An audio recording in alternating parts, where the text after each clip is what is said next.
to behind the peace. So whatever was said in that meeting, I condemn it in the strongest terms, because the idea is to cause division, to incite the people of this region against people of the other parts of this country. Na kile sisi tunataka ni mambo ya kuleta taifa letu pamoja. Siasa za leo na sicheza vizuri siko na potential ya kuharibu nchi yetu.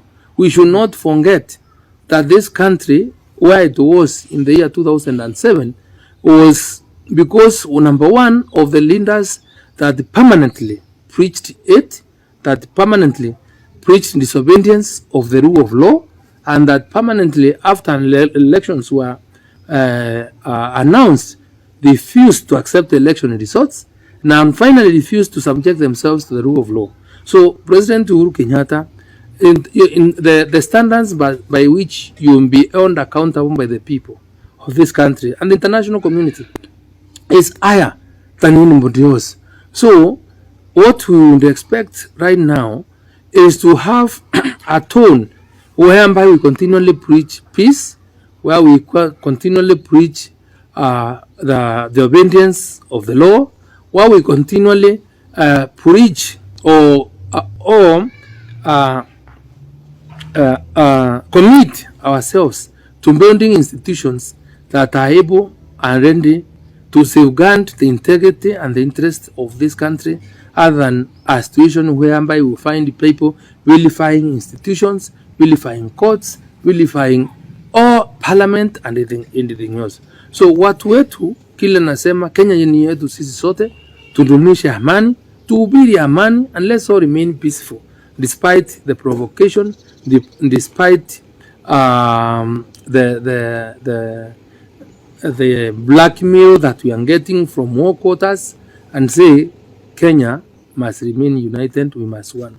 But we must be ready to protect our sovereignty. We must be ready to protect our right to elect the leaders that we want, and we will not take it lying down that we will be forced to elect somebody that we do not feel is qualified enough to represent our interests.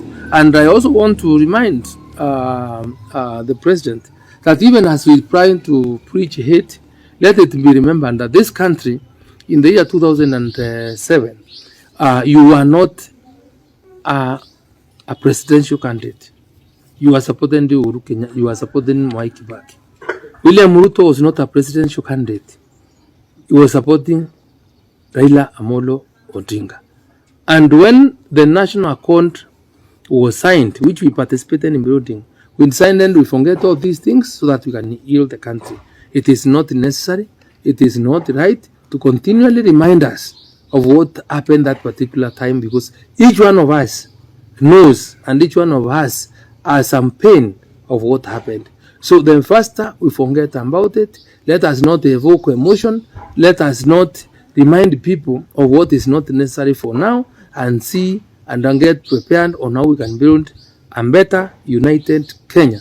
And I am sure with that in mind, the only advice I can now be able to give is that as our ongoing end of state, please leave the people of Kenya to elect the leaders they want. That is a legacy that will remember you for, because you know what happened when President Moi trying to push you as his candidate to the Kenyans. They said no. When you push Raila Odinga to us, we have said no to him and will not vote for him. So the most likely is that you won't get embarrassed when he is not elected and you plunge this country into unnecessary chaos.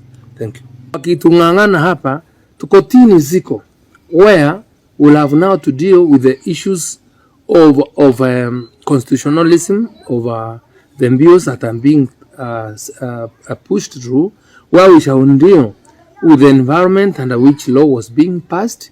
And I think with the current judiciary, we'll be able to establish whether the environment under which whatever law was enacted really meets the required standards for it to be referred to as a law that must bind or must be respected by Kenyans. Na mwisho niseme nimeona juzi katika mitandao tarehe kama 21 ama 22 rais wetu wa Kenya akiwa na mkutano kule nyumbani kwake.